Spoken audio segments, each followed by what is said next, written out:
had this on the lesson when I look back at it, so I want to just make sure that I mention it. I don't know if we mentioned it that day. You're taking the derivative of y squared, right? So we learned that this is in fact a chain rule. The reason is, what we need is dy dx. Do you see dy dx there? We need dy dx, that's what we're solving for, yes? We need y prime. When I take the derivative of y squared, it's just 2y. I need dy dx. I don't want d over dx. This is what I have. There's some here. Oh, hi Nigel. Is that Nigel? Yeah. This is what I have. When I take the derivative of y squared, all I have is 2y. And then you need your dy dx. Right? That's what the derivative actually is, dy dx. Yeah? So that's why it's a chain rule. Just wanted to point that out. I know we did it, but just in that way. Just make it.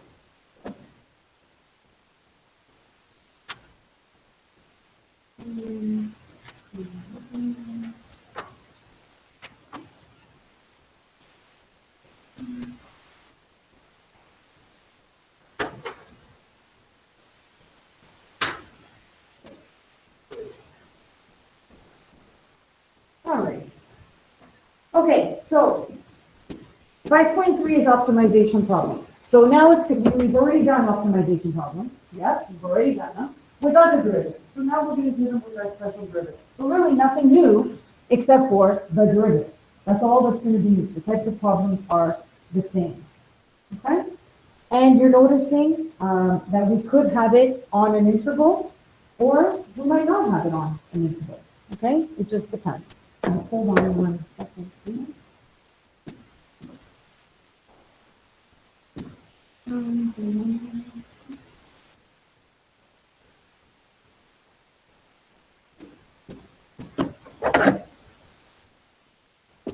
going to add this. You guys have this on your lesson? On the interval? You have it or no? Okay, so add it in. Give me a second.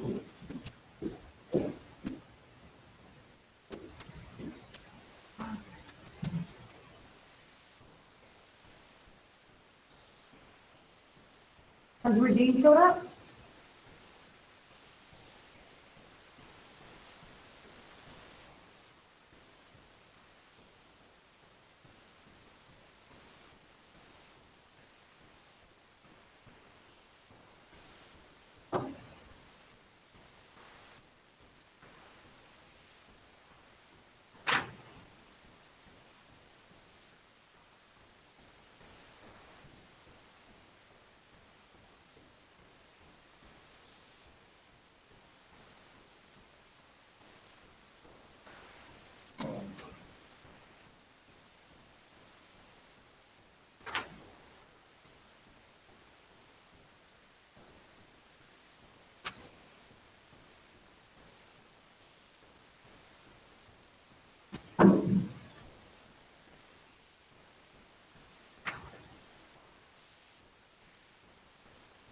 All right.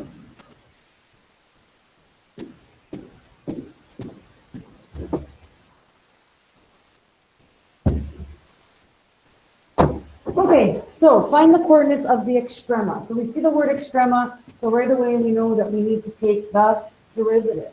What kind of a rule do we have here? Take a look. Product rule. Yeah, we're going to have to perform the product rule here, yes? I have two functions being multiplied together, x squared times e to the x. So dy dx, or y prime, same thing, is equal to the first function times the derivative of e to the x. What's the derivative of e to the x? Careful. E to the x. Yes, just itself. Derivative of e to the x is itself. Good.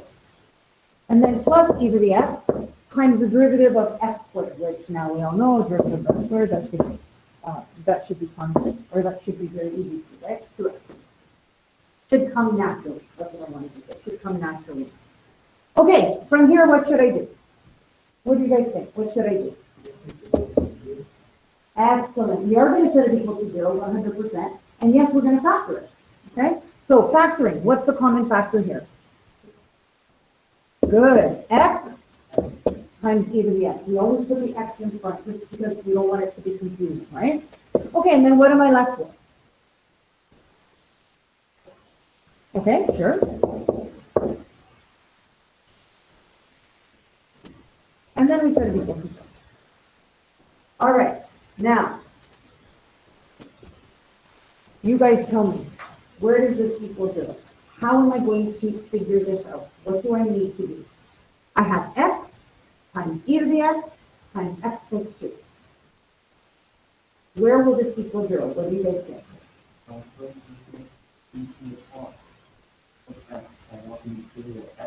Beautiful.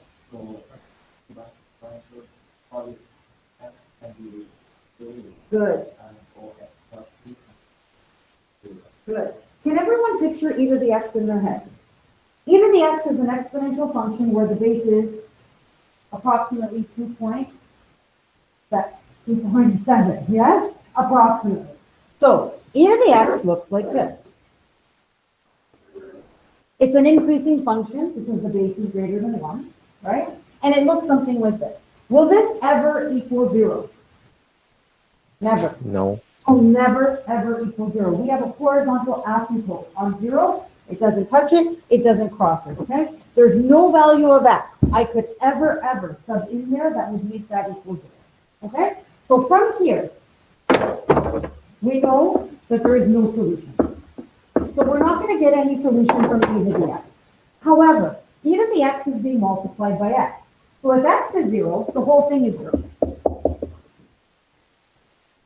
Now, x and e to the x are all being multiplied by x plus 2. So if x equals negative 2, I'm going to get 0 in that bracket, and then 0 times x times e to the x is still 0. So my two solutions here are 0 and x equals negative 2. Good. And as Sam said, we said equal to 0 there. Don't forget to show that stat. Okay, guys, it's important for you to show that 0 or you will lose marks. Okay, so now from here, this is my either a max or a min. So what should I do? Sub it into. Yeah, good. So in a case like this, we could take the second derivative and sub in, but I don't have to, right? Taking the second derivative is now actually an extra step. So in this case, the first derivative test is good. Yes, because I already have my first derivative. I don't want to have to take another derivative. So I'm going to use the first derivative test. And this is why we show you both tests, so you have options. So for your first derivative test, tell me what to do. You guys should all be pros now. What do I do? I already heard you a table. Okay, good.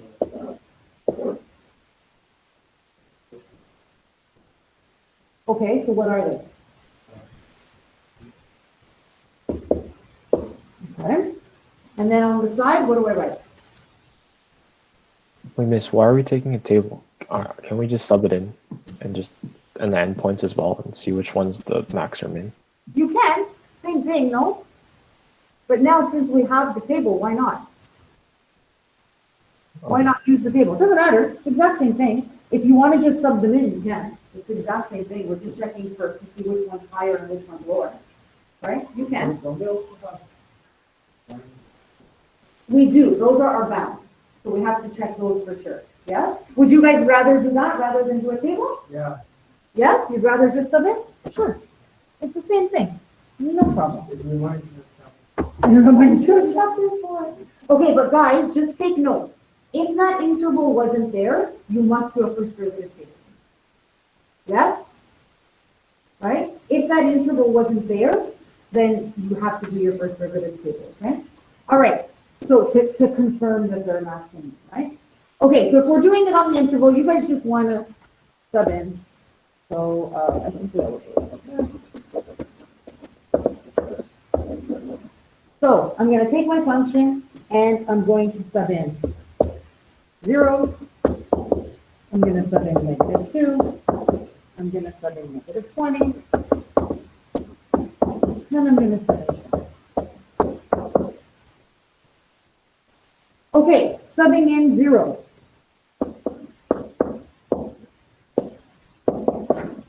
exceed, oops, exceeded the zero.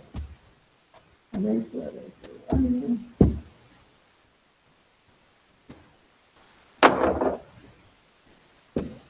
We see gives us 0 times 1, which is 0.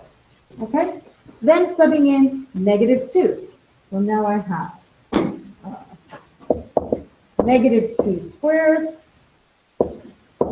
e to the -2. What value does that give you? About 0.54. Okay, let's clean this up. Just to practice. This would be 4e to the -2, which is the same as? Good. And then you're right, which is approximately equal to 0.54. Good. Okay, now I'm subbing in -20 and 20. So if I'm subbing in -20,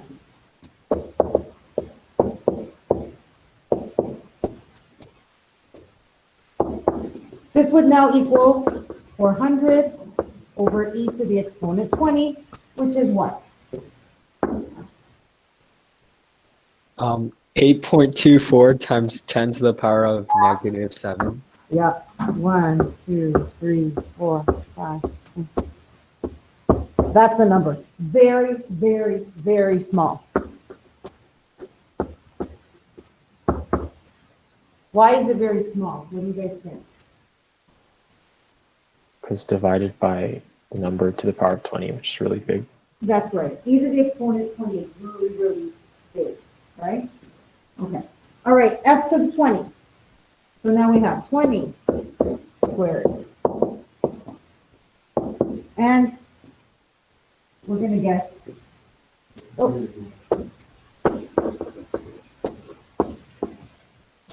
And what is it? 1.94? Okay, so it's huge, right? So what's our math? What would we say here then? So we say, therefore, x coordinate of max is, yeah, max is happening at 20 and the min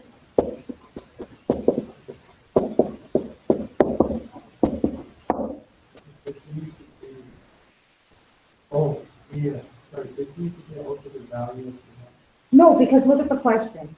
0. It says, find, oh, excuse me. It says find the coordinates. So I want you guys to change this to just the x coordinates. Find the x coordinates of the external. Okay, and so, and therefore x coordinate of the minimum is?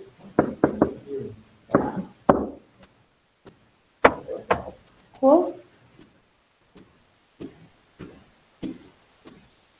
Miss, I have a question. Yes. Do we have to show how we know that e to the x is no solution, or can we just say no solution? Oh, you can just say no solution. Okay, thank you, Miss. Yeah, no problem. It's sufficient just to say no solution. Yeah. fractions after, the fractions after 2. We never have like, a situation that, towards just like we always, like, we have to always had an interval to maximum.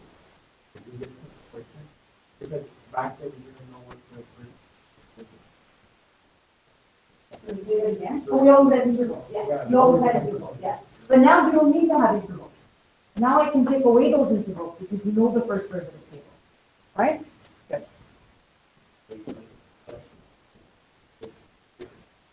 Now, I don't know why this graph is here. For some reason, my files are messed up on this computer. What you should be seeing is the actual graph of this. Let me. You guys have it on yours? Yeah, good. As long as you guys have it.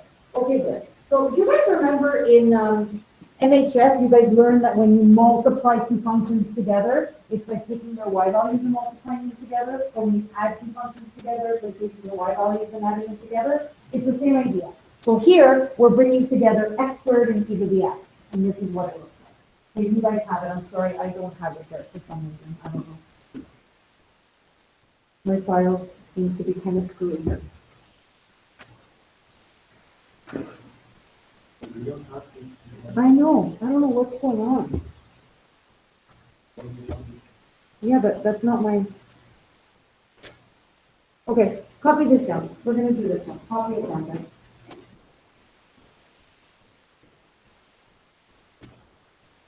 Where the interval is. I'm sorry? No intervals. I'm not gonna do any intervals on this side, okay?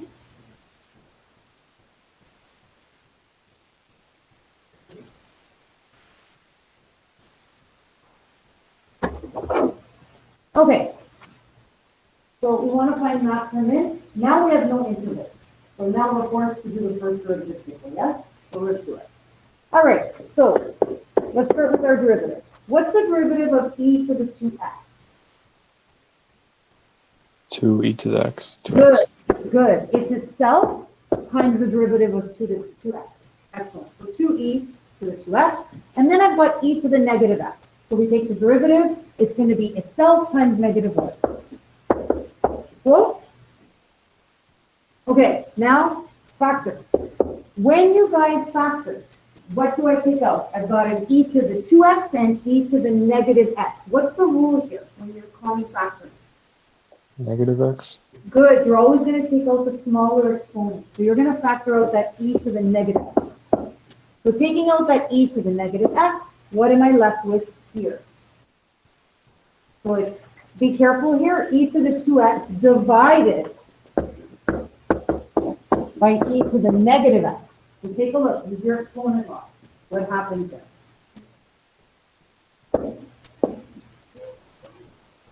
So exponent laws say when you're adding the same base, what do? Subtract the exponent. So 2x minus negative x is like 2x plus x. And so we have a 3x there. Okay? Whenever you guys get confused, write it on the side to help you out. Okay? And then minus 1. Now, e to the negative x. If I were to graph this, how is it different from e to the x? So this is e to the x. How There's is a reflection on the y-axis. beautiful? Reflection on the y-axis. I know that because the negative is in the exponent. So now what's happening is it's doing this, and I apologize that it's not exact, but it's like this and it crosses on the y-axis. Now, is this ever going to be 0? No. Still never going to be 0. So no solution.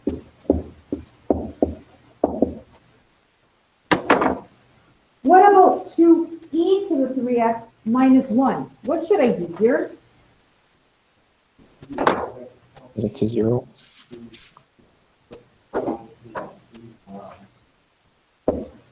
Excellent. Let it equal to 0 and solve.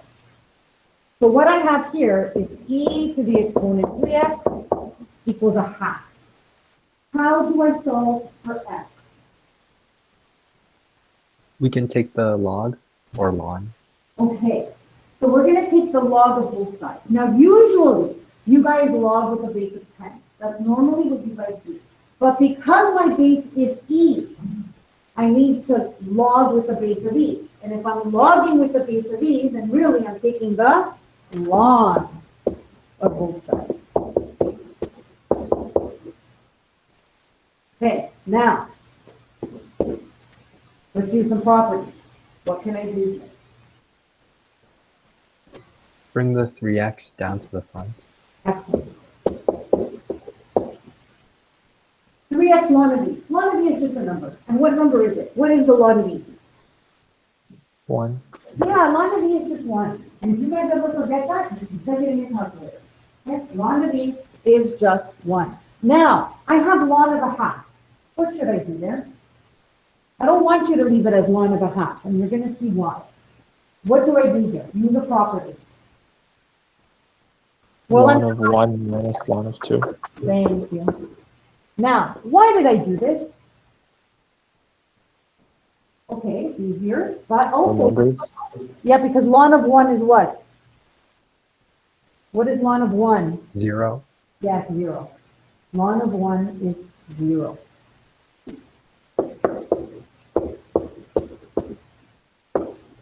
And I'm going to show here times 1 so that when you guys look at your notes, you realize that the ln of b is equal to 1. It just changes here.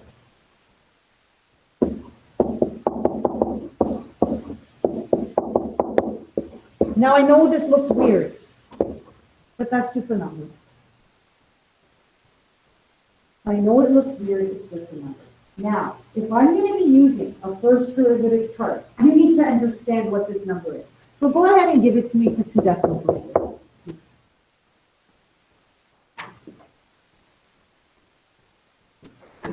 Negative 0.23. Sorry, Brian. Negative 0.23, approximately. Okay? All right, so now I need to do my first derivative table.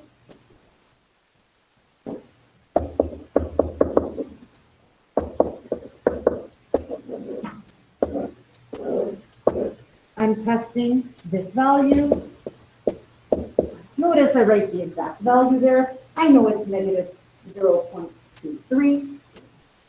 And I need my 2 factors.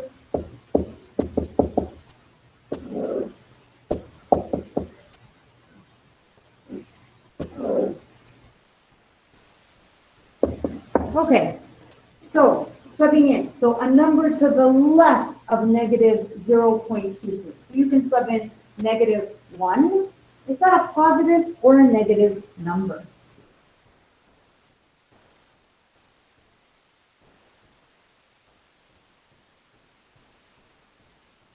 Go ahead and try it. So we're subbing in negative 1. So what's happening there, we're going to have 2 divided by e cubed, right? And then minus 1. So if you think logically, 2 divided by e cubed is going to give you what? A really small number, right? 2 divided by e cubed will give you a small number, minus 1. What do you guys think? Positive or negative? Negative. Thank you. Okay, so now we're going to sub in a number bigger than negative 0.23 and just sub in 0. Make your life easy. If I sub in 0, then I see that it's just 2 minus 1 or positive. Okay, e to the negative x. So now, think logically. We know what e to the negative x looks like. I drew it for you. Can it ever be negative? Look at it. Can e to the negative x ever be negative? Not like this. No, not e to the x, not e to the negative x. Okay? If you had negative e to the negative x, that's a different story. But here it cannot. Okay? So we know this is always possible. And yes, plugging into your calculator also works, but it's always good to know why. Yeah? It's always good to understand the value. Okay, so what is this showing me? Max or min? Good. Therefore, minimum at the x coordinate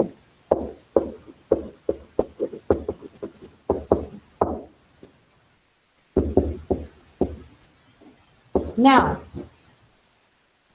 just for fun, let's find the y coordinate. I know I didn't ask it in the question, but just for fun, let's find the y coordinate.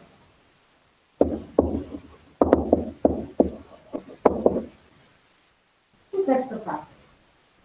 So I would have y equals e negative 2, what was it? Negative 2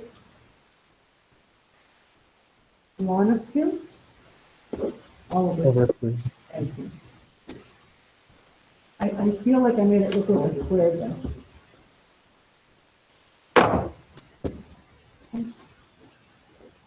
And then I have plus e to the negative x. Well, my x was negative, so 2 negatives make a positive. There you go. Now, this looks really weird, right? But you're going to leave it like this. This is the number. So if you had to find that full coordinate, it would be this. Inexact.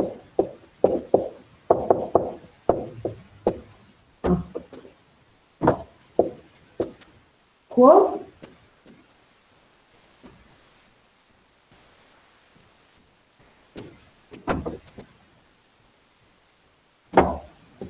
Sorry, I can't see the question there. E negative 2 ln. Miss, can you not simplify or no? You can, but it's not necessary.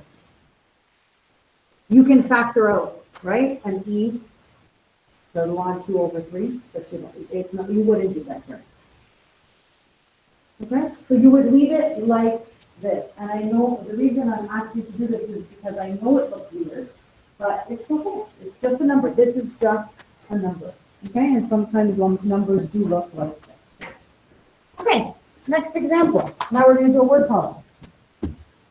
The effectiveness of studying for an exam depends on how many hours a student studies. You guys, I know, would argue that, but usually that is the case. Some experiments show that if the effectiveness E is put on a scale of 0 to 10, then E at T equals 0.5, and then in brackets, 10 plus T times E to the negative 2 over 20, where T is the number of hours spent studying for an examination. If a student has up to 30 hours for studying, how many hours are needed for maximum effectiveness? So if a student has up to 30 hours for studying, how many hours are needed for maximum effectiveness? So what do you do? Oh, that's our boundary. Very good, Essa. So the fact that we have that 30 hours is giving us a restriction, it's giving us a boundary. So what would my interval be in this case, guys? Yeah.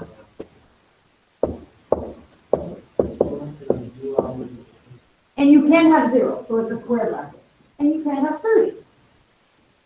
So they're both square brackets. Okay, 0 and 30 are included. Okay, so now I'm looking for maximum effectiveness. So right away you see the word maximum, so what do I do?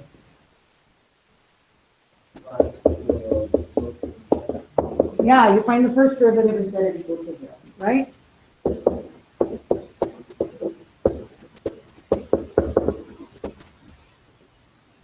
So we're going to take the first derivative. Who's going to do it? First of all, is it a product rule?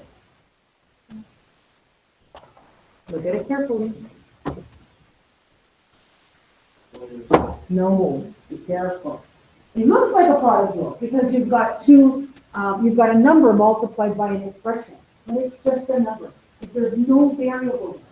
So this is just a regular derivative. There's no product rule here. So when you're taking the derivative, that 0.5 has been factored out, and so it's going to stay factored out. And now you're going to take your derivative.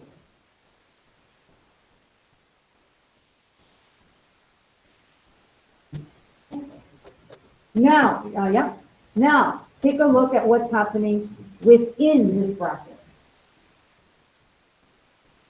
That part. Are you guys thinking? Take a look here. Yes. Yes, now we have a product rule. T times E to the negative T over 10. Okay? So be careful.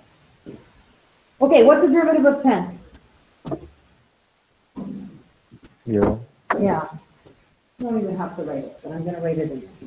Now we're doing a product rule. So it's the first times the derivative of the second. What is the derivative of E to the negative T over 20? Negative 1 over 20 e to the negative t over 20. Sorry, what did you write? What did you say was here? Negative t over 20. Good. Okay, so e to the negative 20, to the negative t over 20 stays the same, and then you take the derivative of negative t over 20, which remember is the same as this. Right? Same thing. So you take the derivative. Okay, good. And then plus the second, which was, and then times the derivative of t. Well, what's the derivative of t? 1. And now we clean it up. What should I do?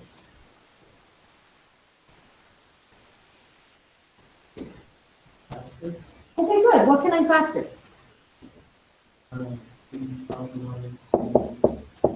Good. And then what am I left with?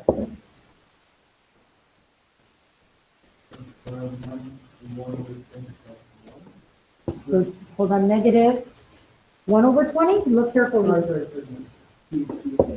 Okay, plus 1. okay, good. And it's just better, and I could have done this right in that step, I just don't want to confuse you guys. Right, it's always better to lead with a positive, right? Or you could just factor out that negative, either way, okay? We always want to lead with a positive. Okay, now I need to set this equal to 0 and I need to solve. So, take a look. E to the negative t over 20. Will that ever be 0? Can that ever be 0? No. No.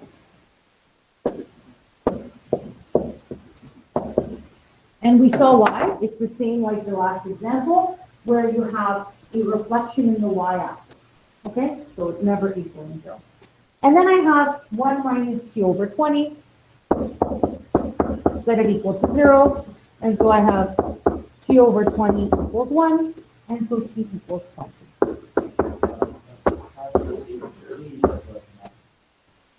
I'm sorry? We are. We're going to do our test.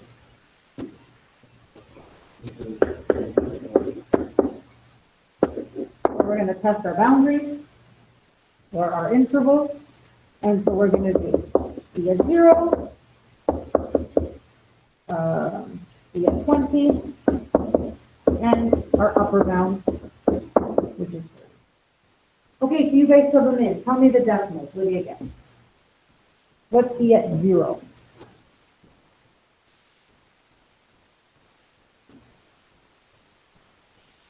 What should we put? 5. Yeah, good. It's just half of 10, right? Good. And then e of 20.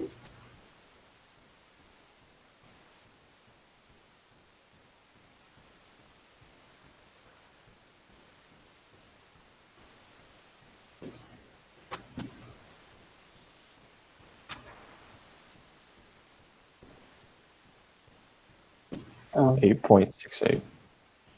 Wait. Yeah. And then e of 30.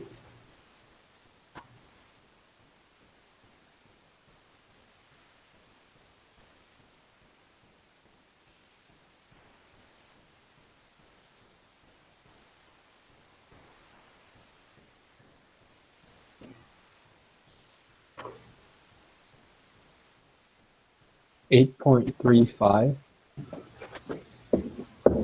Confirmation, guys? 8.35? That's good.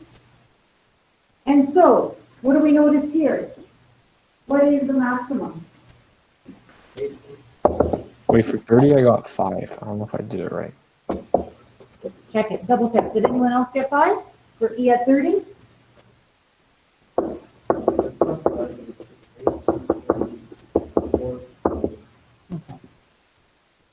So a student will maximize effectiveness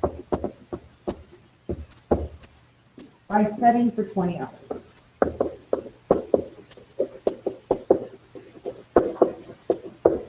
So what is this study showing? That there is a such thing as over-studying. Yes? The research according to this experiment is showing that you can actually overstudy. And yes.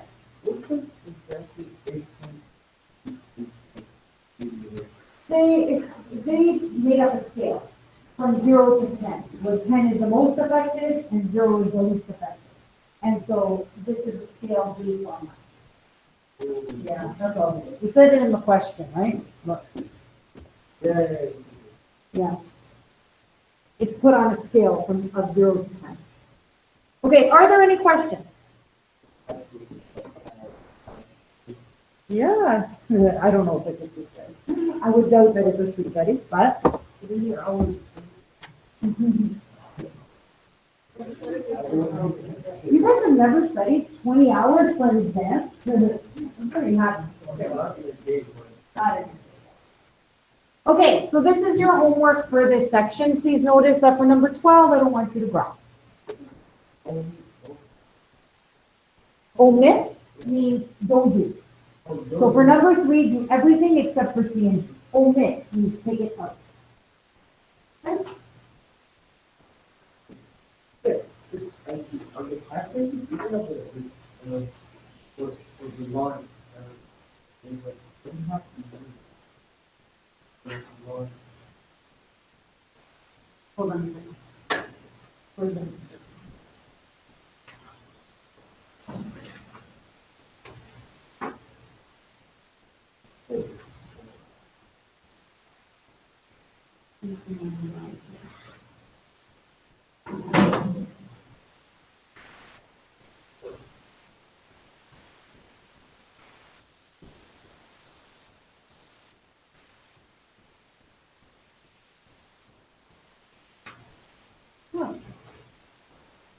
So is that good? Okay, guys, we're gonna start 5.4. And what is 5.4? It's trig. Yay! Yay! I love trig. Who loves trig? I love to, hopefully pass. Hopefully what? Calculus doesn't ruin it? Yeah. I know. Okay. Okay, so let's take a look at some trig, okay? Recall. What's SOHCAHTOA? What is that word and how do we use it?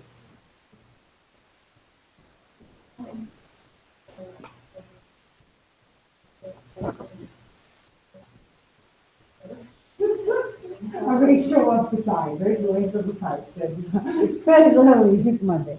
All right, so what Lily said is that SOHCAHTOA is an acronym that helps us remember the ratios that we can use to find either an angle in a right angle triangle or a side length in a right angle triangle. You always need to be given two pieces of information. Either you're given the two sides or you're given an angle and a side, right? And then you can use the ratio. So when do you use opposite over hypotenuse? Well, that's when you're looking for sine of theta.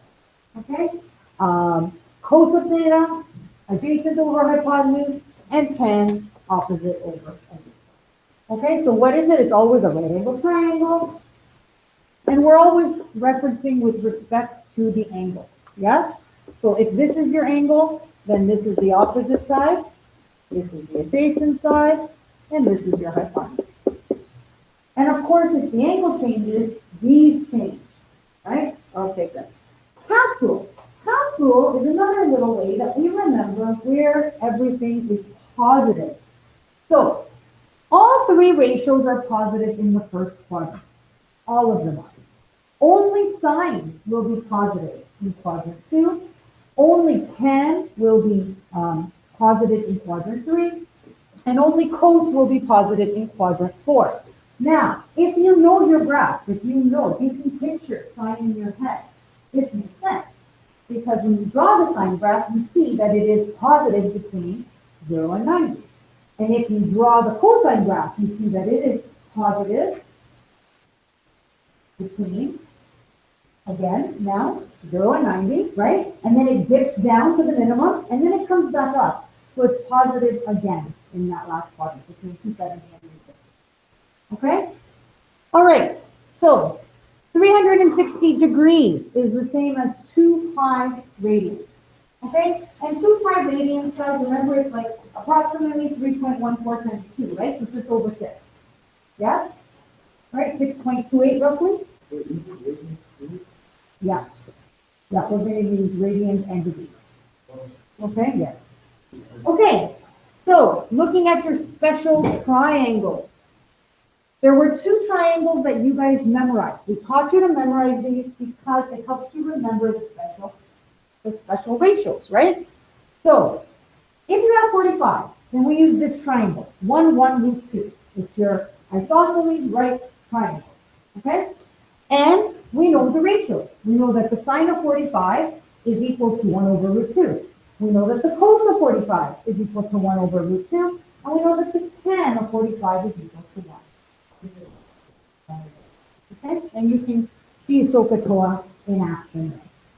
Here we have our other triangle. It's our 30-60 triangle. So what this is an equilateral triangle cut in half. That's what this is.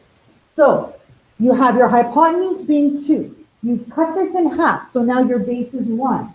And your hypotenuse is root 3. You guys have been shown in the past just to use the Pythagorean theorem to solve for that, right? That's how you get that root 3 there. Now, my base angle here is 60 degrees. Remember, it was an equilateral triangle that was cut in half. And my top angle is 30. 60 divided by 2 is 30. And again, you can get all of the ratios using this. So for example, if I want the sine of 30, that's the same as the sine of pi over 6. It's equal to opposite over hypotenuse, which is a half. If I want the cos of 30, now it's adjacent over hypotenuse. It's root 3 over 2. Okay? That's how we use our special triangle. Then you learned identities in the past. So these are some of the identities. You learned, I think, even more than this, but these are some of them. Tan of x is equal to sine of x over cos of x. Yes, but I use this a lot when proving. You guys remember grade 11 when we proved? Sine squared of x plus cos squared of x equals 1. That's your Pythagorean identity. Then you have tan squared of x plus 1 is equal to secant squared of x. Cos of 2x is equal to cos squared x minus sine squared x. And sine of 2x is 2 sine x cos of x. Now, these can all be rearranged. Remember that. Make a note of that. You can rearrange these. So if you have a tan squared of x, I can sub in secant squared x minus 1. Yes? If I have a sine squared x, I can sub in 1 minus cos squared x. These can all be rearranged. All right, so let's take a look at the graphs, which you guys all know. And this is between 0 and 360 for sine and cos. Okay, and 10 I've got between negative 360 and positive 360. You see that? Negative 2 pi and positive 2 pi even extends a little bit more than that. For another 45 degrees on either end. Okay, so here, for my cosine graph, we notice that it starts at the maximum. It starts at 0, 1, and then it comes down, hits its minimum at pi, which is 180, and then goes up to a maximum again. So what do we notice from here? What you should be able to point out are the zeros. Where do the zeros happen? Where does the minimum happen? Where are the two maximums? Okay? For your sine, you start at 0, 0. You go up to the maximum, then come back down to a minimum, and then back to center. Okay? So again, you notice now here that the 0 is happening at pi. Whereas with the cos, the minimum is happening at pi. Okay? And our max and our min, so the max is happening at pi divided by 2, which we know is 90 degrees. And the minimum is happening at 270, right? It's pi, 3 pi over 2. Cool? For tan, the tan graph is different. Yes, and the reason that the tan graph is different is because tan is equal to sine over cos. It has a denominator. So wherever cos is equal to 0, we have an asymptote, right? So here are all the asymptotes. So what you need to remember for tan. First of all, you should remember that tan is an increasing function, so that you know which way to draw it. It's like an increasing cubic. You guys see that? It's a cubic that's increasing. Now, where are your asymptotes happening? Well, what you should notice is tan happens right in the center, 0, 0, and then it goes from 0 to pi over 2 and 0 to negative pi over 2. That means the period of the tan graph is 180. It's pi over 2 times 2. Look, 90 here and 90 here. So the full period is 180. Yes. You don't need to know, you're not going to be graphing these, but to know these graphs is very beneficial because it's going to help you find the zeros quickly. It's going to help you, because remember, we're doing maxes and mins, right? So that means you got to set your derivatives equal to 0 or solve. So it's beneficial to know these graphs, to be able to sketch them quickly, because it's faster for you to find your results. Does that make sense? Okay. Good. Any questions so far? This is just a little recap. You guys have learned this all before. Good. Okay, so now we're going to talk about derivatives of sine and cos. The derivative of sine is cos. That's what the derivative of sine is. So whenever you take the derivative of sine, it's cos. The derivative of cos is negative sine. The derivative of cos is negative Fine. Now, just like everything else, you might be given a function that is more complicated than just sine of x. You could be given something like the sine of 3x. And then just like before, we're going to use the chain rule. You're going to take your derivative, and then you're going to multiply by the derivative of your argument.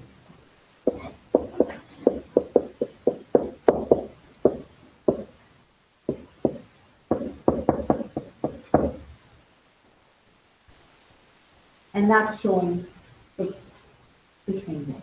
So when you're taking the derivative of sine to some function, the derivative of sine is cos of x, and then you must multiply by the derivative of f of x. Okay, it's your chain rule. Wait, miss, should it be cos of f of x? Or Yes, with it, cos of x times f prime of x.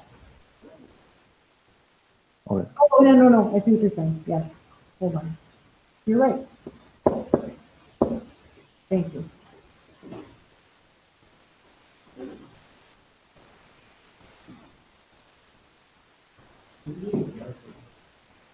We're going to do it right here. Yeah, okay. So for example, this first one is cos of 5x.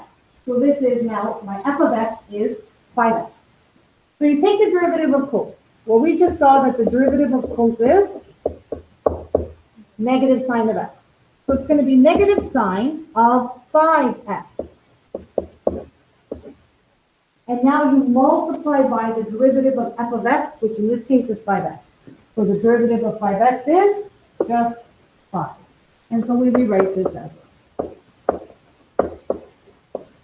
there's your change.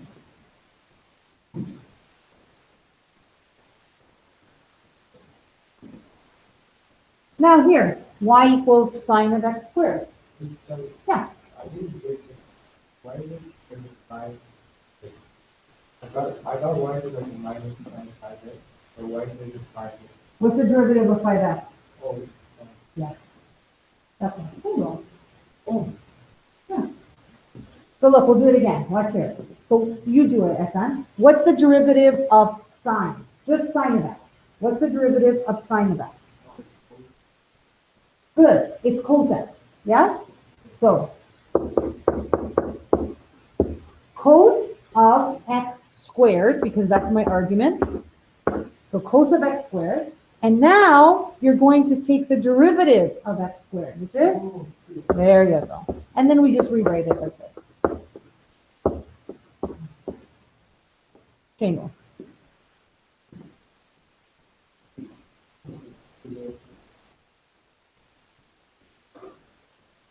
Now, take a look at C. C is different from B. How are they different? It's It's important. cos x to the power of 3. Good, excellent. So this one is sine of x squared. It's sine of x squared. So it's your argument is actually x squared. Whereas this is cos of x all cubed. That's what that means. And it's important for you to know the difference because now I need to use my chain rule. My exponent is 3. So now when I take my derivative, the 3 comes down. My argument stays the same, right? My function stays the same, the 3 of cos of x. But now, and I'm going to just write it like this for the first time, so before you guys get used to it. Now my exponent goes down by 1. So I have 3 cos of x squared, and now I must multiply by the derivative of the inside. And the derivative of cos of x is negative sine. Now guys, just please note, we don't write this like this, we're going to write it like this. So this is going to be negative 3 sine of x. By convention, sine always comes before cos. And the squared goes there. Okay? I put it there for you guys to understand, but please, the squared goes there. It goes on top of the cos.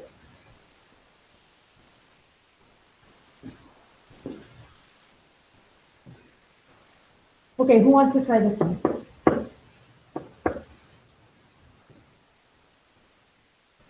So what's the derivative of sine? So I have cos of my argument. Am I done? What do I need to do next? Take the derivative of the inside. Take derivative of the inside, which is 6x. Good. And now we're just going to rearrange it. The 6x comes in front.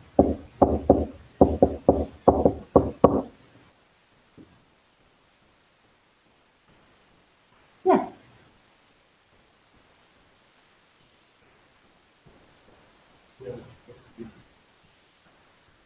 Derivative of sine is positive 4. That's okay. I think better if you write also you might yeah. It's better if you also write you might d over dx post f x because I, You need it both ways? yeah, both ways. Because I mean it's better.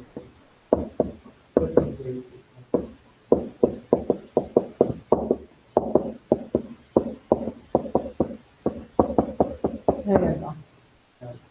Sorry. That's okay. Cool?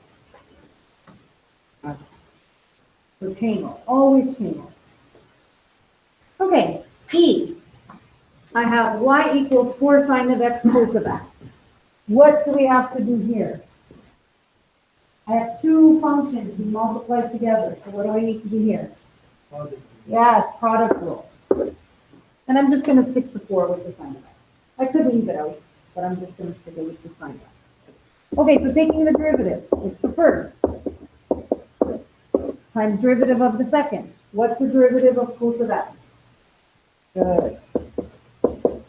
What's the second? Times the derivative of the first. So now what's the derivative of 4 sine of x?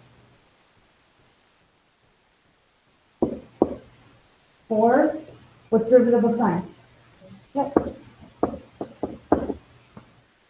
Okay, so what I'm left with here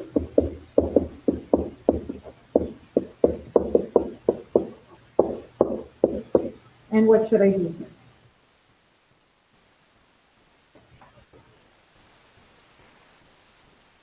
I think maybe we should sub in 1 minus sine squared x into cos squared x. You know what? You could. You absolutely could. And you could simplify it further. Or what you can do, let's review. Let's look over here. Look at your identities. Oh. Do you see an identity potentially we could arrive to? Factor out the 4 or negative 4. 4. Good. We're going to factor out the 4. Because then I'm going to get my identity. If I factor out the 4, I'm left with negative sine squared x, which is the same. I mean, really, I'm showing a lot of steps here, but just so you see it.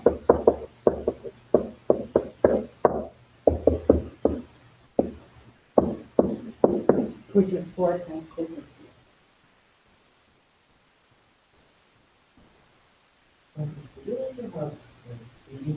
No clue. Okay, I just use the identity to simplify. Okay?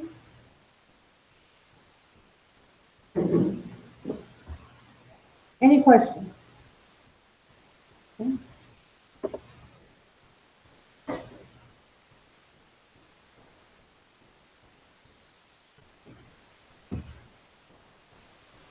Ah. Who wants to try doing the derivative? Who's feeling brave?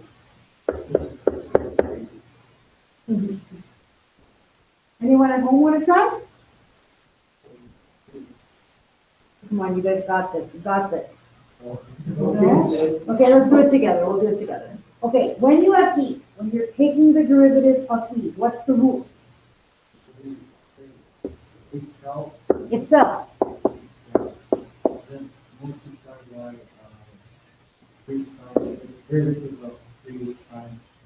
Good. And what is the derivative of 3 sine squared of x?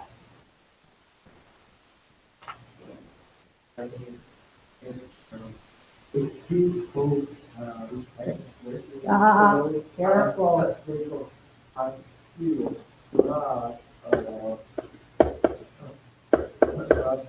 Remember? Oh, 3 sine Oh. So now, 3 times 2 is 6 sine of x, and then times the derivative of sine of x, which is cos of x.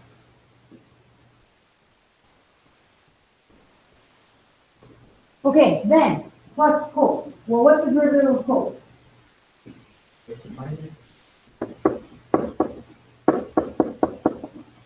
And what do I need to do? Yeah, 1 plus 6x squared.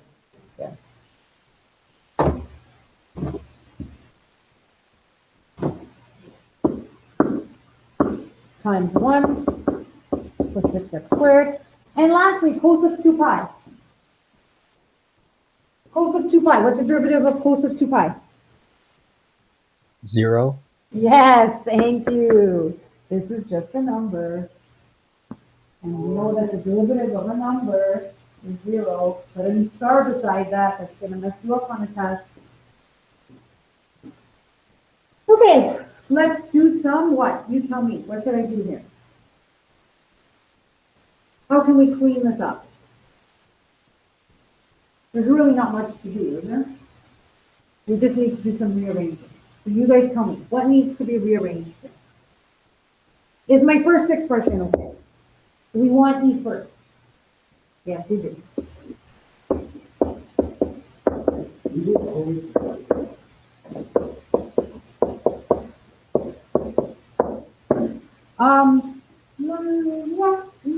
Most of the time, kind of thing. Always know if you have an X, it will go first. It would have been X, right? So all the time. Okay, now take a look at your next expression. Is it good the way it is? No, it's not. This 1 plus 6x squared should go to the front. Yes? Otherwise, it could look like I'm taking the sign of that entire argument. Yes?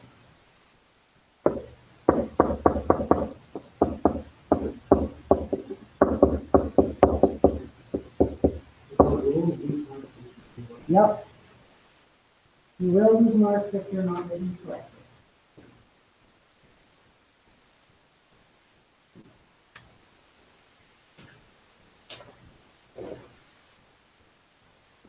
Any questions? All right, example 2. Determine the slope of the tangent to f of x equals cos of 3x plus sine of x at x equals pi over 4. What value is pi over 4? In degrees. Pi over 4.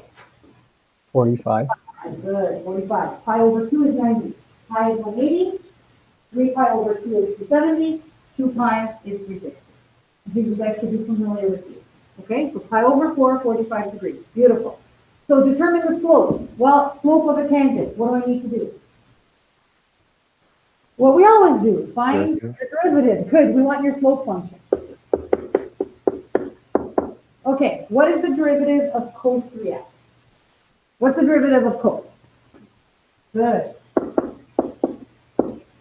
And now what do I need to multiply by? Good. By? Are you guys okay if I do that? So negative 3 sine of 3x.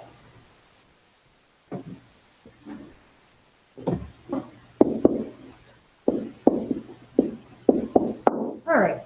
Derivative of sine of x. What's derivative of sine? Cos of x. There you go. And now they want to know the slope. So this is my slope function.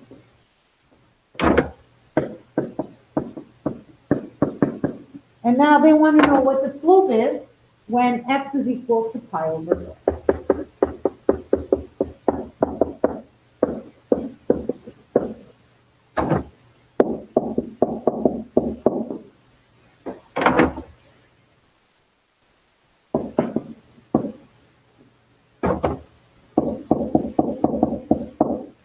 Don't really need brackets there, but because I'm subbing in. All right, so negative 3 sine of 3 pi over 4.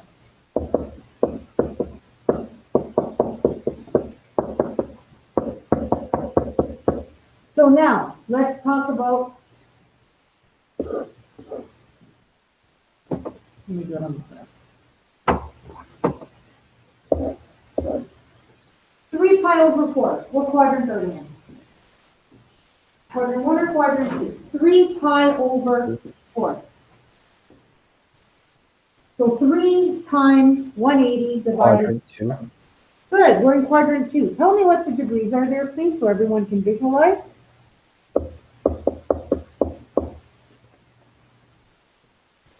Pi over 4. Pi over 4. 135. So pi over 4 is going to be what I'm left with. Yes, that's my reference angle. But what is this actual angle? 135. Excellent. Okay? So guys, remember, 3 times pi is 3 times 180 divided by 4, right? Going back to degrees. So now, we're going to talk about a reference angle, because when we use our standard position, we're always trying to draw a right angle triangle. So I've dropped the perpendicular. I now need to find my reference angle. Well, we know that 4 pi over 4 is this value. So what I'm left with here is pi over 4, or 45 degrees. Yeah? Now, this is which triangle? I need a special triangle here. Which triangle is it? 1, Yep. 1 root 2. 1, 1 root 2. So find the sine now of that. Sine is equal to? 1 over square root 2. Good. Now we need to use your CAS tool here. Using CAS tool, is sine positive or negative? Positive. Yes, sine is positive. Okay, so just so that you guys aren't just memorizing, why is sine positive here? What is sine equal to? Good. Good. Because the only negative here belongs to my x value. And if you guys remember, sine of theta is y over r. You guys remember that? So that would be 1 over root 2. My radius is root 2. Cos is equal to x over r. So cos would be negative in this part. Okay? Tan would also be negative because tan involves y and x, right? It's y over x. It's adjacent over hypotenuse. Okay, good. Little recap there. Now I need to do cos of pi over 4. Well, pi over 4, we should all know, is our special triangle. We're in quadrant 1.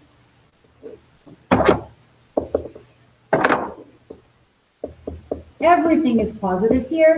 And again, it's just 1, 1 root 2. And now we just simplify it. Miss, do we Yeah. have to draw these diagrams every single time? You're supposed to, because if you were in day school, I could take away a calculator.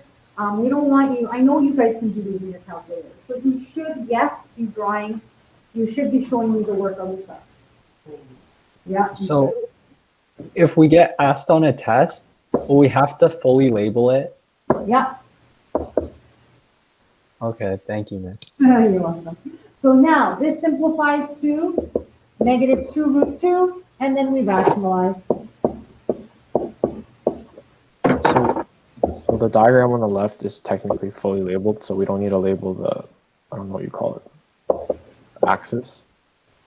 0, pi over 2, pi, and Yeah. 3 pi over 2. Yeah. Yeah, it's okay. This is enough. Showing me this shows me that you know what you're doing. Right?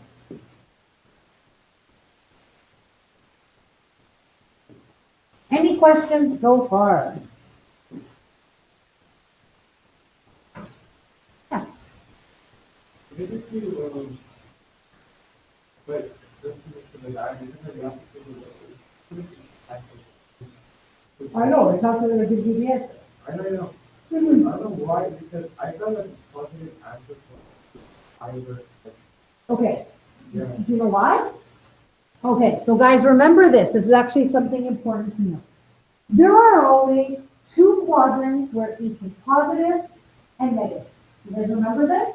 Because they're all positive in quadrant 1, and they're all positive in one other quadrant. So there's always 2 quadrants. Your calculator doesn't know which quadrant you want. So sometimes you have to accommodate for that, yes?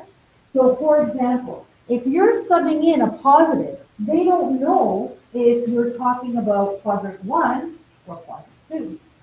So your calculator gave you the smallest answer. That's what it usually gives you, the smallest. And sometimes it gives you the smallest negative. Okay, so just be aware of that. So your calculator may not always give you the right answer. It will always only choose one, and it always chooses the smaller one, even if that could be sometimes a negative. Actually,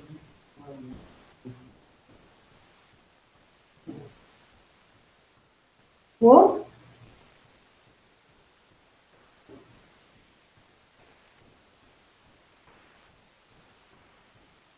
And that's it. That's the slope of our tangent.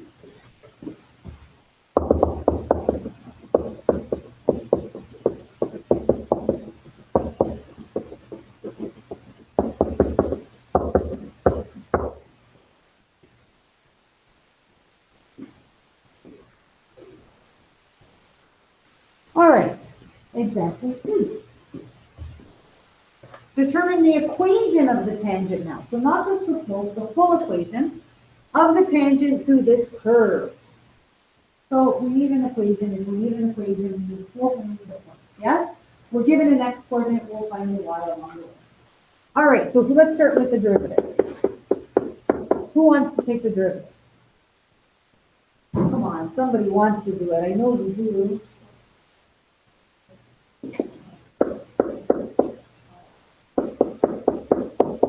Good. Cos of x plus pi over 3. And then what's the derivative of the inside? Yes, just 1. Very good. So this is the derivative. You guys need me to show the 1? Are you guys good? Okay. So this is our slope function. And now we want to know at pi over 2.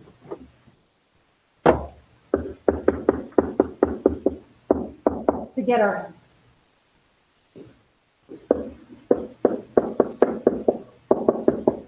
So we need to find the common denominator here, which is 6, and you get 5 pi over 6. Yes, 3 pi plus 2 pi. 5 pi over 6. There's our slope.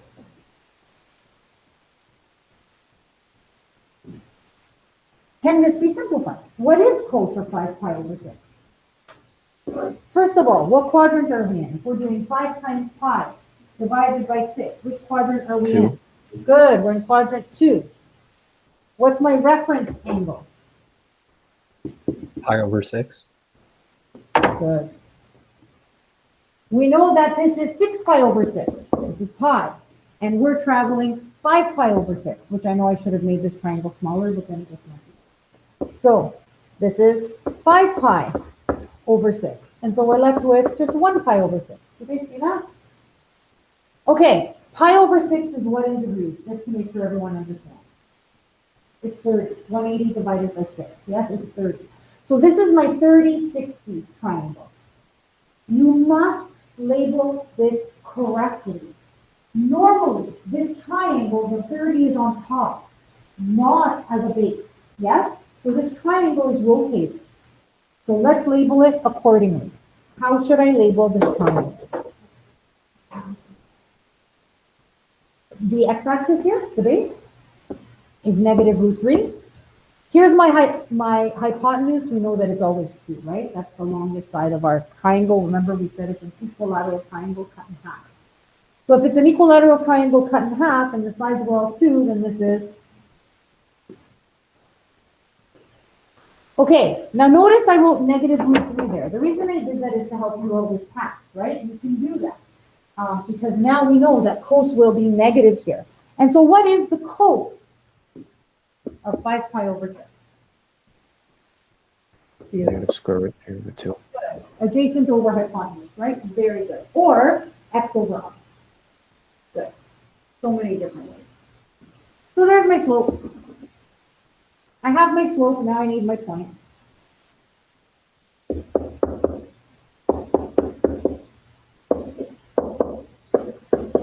My function was sine of x plus pi over 3, which is now sine of 5 pi over 6. Well, how convenient. We already have it.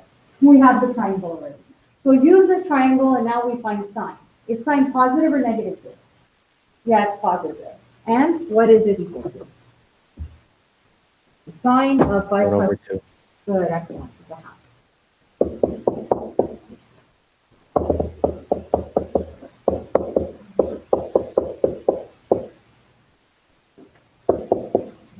Okay, now we're ready to sub into our y equals mx plus b or point flow.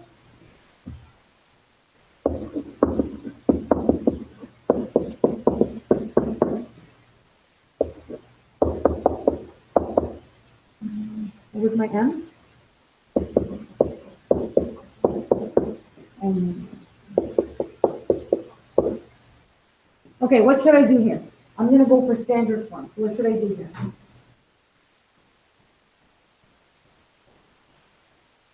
Multiply everything by 2. Yeah, we're gonna multiply everything by 2. You think that's gonna do it? Square root 3 over 2. Okay, let's multiply by 2. Let's multiply everything by 2. Let's do it step by step.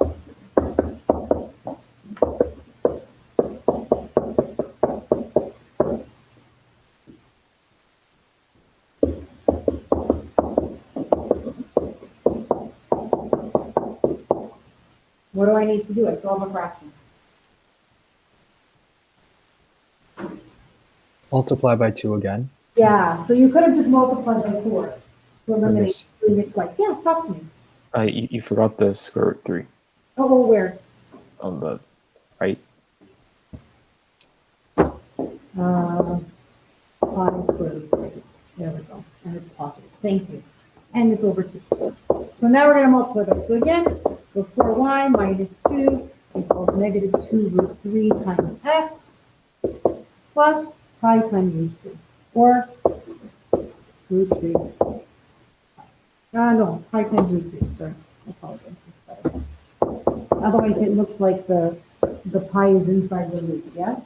We don't want to get confused. Okay, so now we rearrange. So 2 root 3 times x. Be careful there to make sure your x doesn't end up underneath your radical.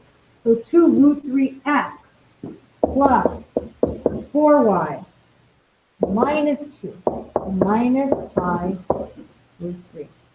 And you leave it like this. This is your constant.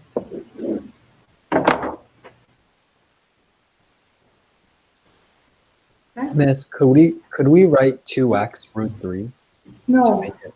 no, it's not correct. Okay, thank you, Miss. This case, if you want to do it in a way that find the p value, You can. I mean, but you should Let's not, see. you should not like try to like 5 to 100 to No, never, never, never, ever, ever. Yes, pi remains pi. You never, ever put it in there. Unless I ask you for an approximate. If I ask you for an approximate, then you can go ahead, but I'll never do that. And even then, you're not putting in 180, you're putting in 3.4. Wait, Miss, should you set it to 0? Oh, yes, thank you. Standard equals 0. I would have lost half a mark there.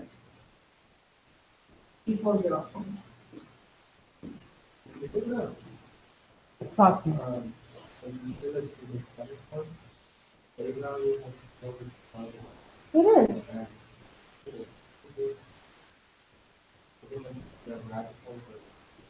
It is positive. That's my email. Doesn't have to be a whole number. A value. No, no, you just can't have fractions. Okay. So you do that, right? Right? In this case here, oh, I see what you're saying. It's supposed to be, I see what you're saying. There's two steps. You know what, guys? By convention, we leave it right there. This is okay. Do you know why? Because it's exact. There's no decimals in it. I have an app. It's not approximated, right? So we do leave it like that. Any questions so far? So which is the one where we leave it in y equals mx plus b? Who remembers? Which is the one where we leave it in y equals mx plus b? E. Yes. Okay, determine absolute extrema for the function. F of x equals negative x plus 2 sine of x. On this interval, what do I need to do? What are some key words in this question? Absolute extrema. Absolute extrema. As soon as you see extrema, you know its first derivative equals to 0. Yeah, I think it is. Because I think it's on number. All right, so what's the derivative? Derivative of negative x. Negative 1. Good. Derivative of 2 sine x. There you go. And now what do we do? First derivative equal to 0. And now we're going to solve. We have to find out what value of x is going to get me 0 here, yes? Okay, so what I have here is cos of x equals a half. Does everyone see that? I'll do it this way.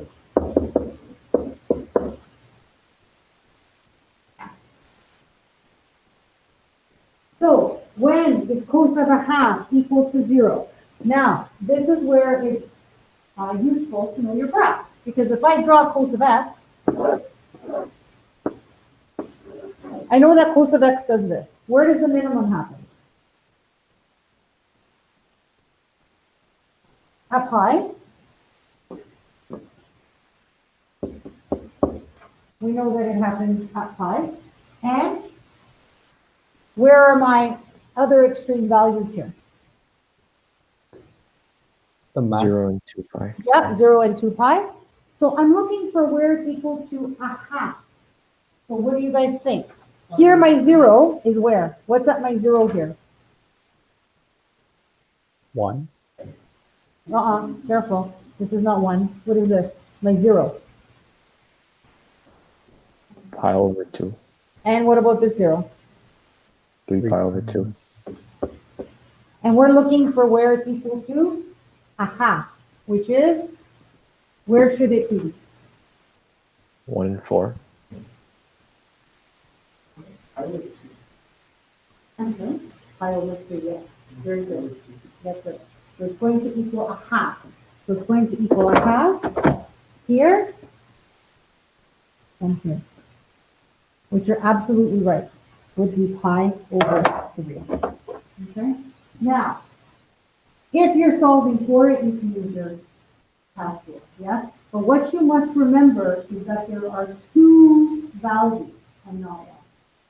2 values, not 1. Okay? So when you're doing here,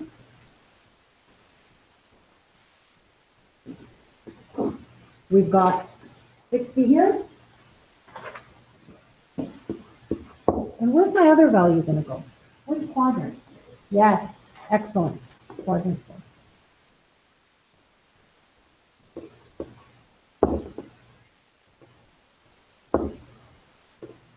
So how did I know? Another way to realize that it's your 60.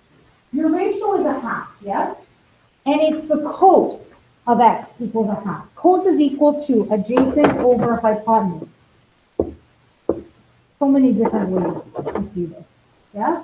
And this is my 1, 2, root 3 triangle. And by process of elimination, I know that this is root 3. You guys see that?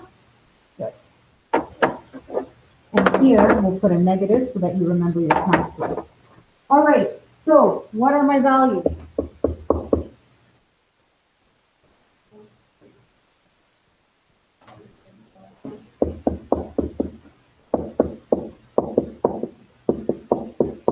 Good, and actually, I'm not going to write it in degrees.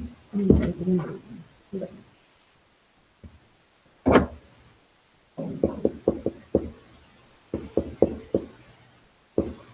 Okay. Cool. And this is our right angle triangle, excuse me, this is our special triangle, the proper way, not root 3. Right, it's the proper way. The base is 1, and height is root 3. Is everyone okay with it? We're working backwards to get our angle. Okay, we're working backwards. Good. I guess what the start here is that there are two places where sine, cosine, tan are always positive, and there's two places where sine, cosine, tan are always negative. Okay, so just be careful there. Okay, now we are given boundaries. So because I'm given boundaries, I need to test, yes? I'm gonna write it here. So I can see it. Okay, so we're testing. So we have to sub in pi over 3, 5 pi over 3. We need to sub in 0. We need to sub in 2 pi.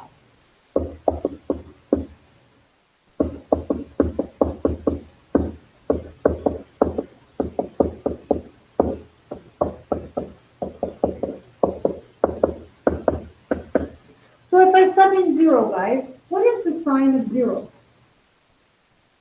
So now think of your sine graph. 0. Yes, it's 0. Sine does that, right? So it's 0. So you're going to have 0 plus 0. 0.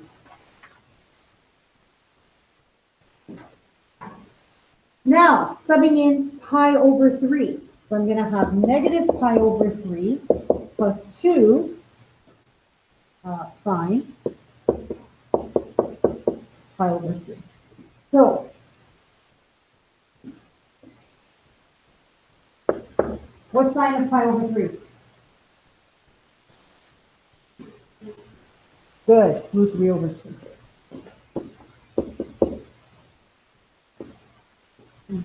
Three. Minus 2. And then cleaning this up, we get 5 pi over 3 minus 2. Oh, sorry, minus root 3.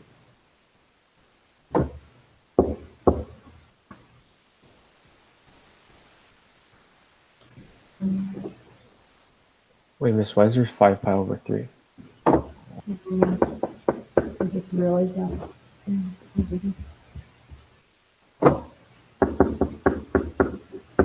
There we go. And you guys are going to have to figure out what this is as a decimal in order to understand which one's a max and which one's a min. We'll do that after. Okay, so go ahead and sub in for your other two guys. Go ahead and sub in. Tell me what you get.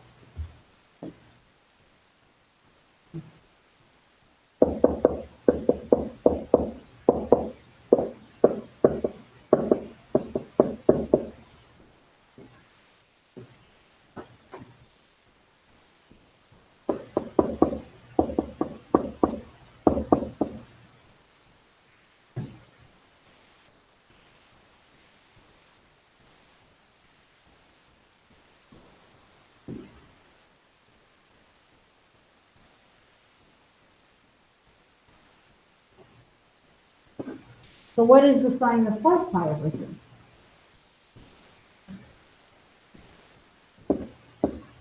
Yep.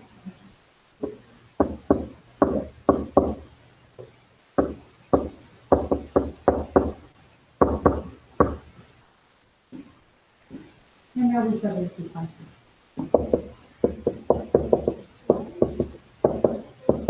Yeah.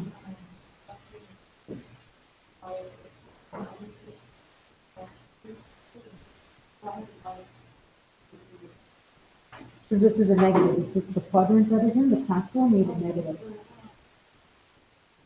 Oh, I don't know. I think, to be honest, I copied the wrong. There we go. Thank you. It should be positive. It's quadrant 1, right? It should be positive. Okay, so, yeah. Yes, that's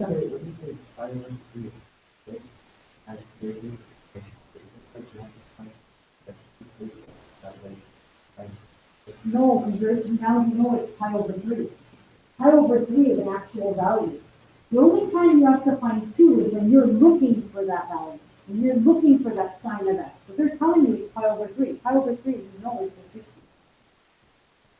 So there's only one value. Like, look, if I have this, sine of x equals 1, then you have to find all the values where sine of x equals 1, right? X has more than one possibility. But if I'm telling you that sine is equal, there's only one possibility. It's just the sine of 60. Yeah. But, You're not solving for values of x. okay, but there is, so why did you also do a back pi over because you, That's our other value. I have to test it. oh. Yeah.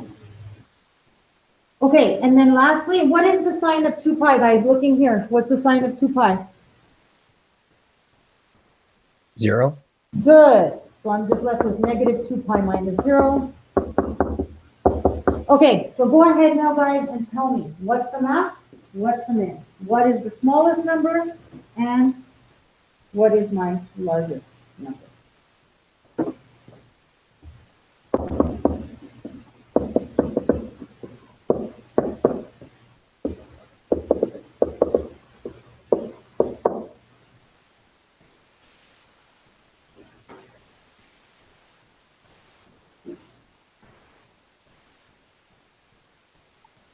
Max at pi over 3.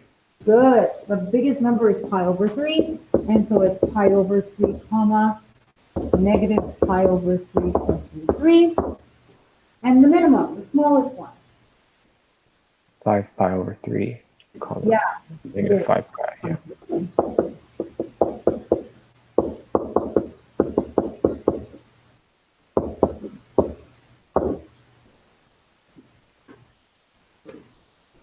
Are there any questions?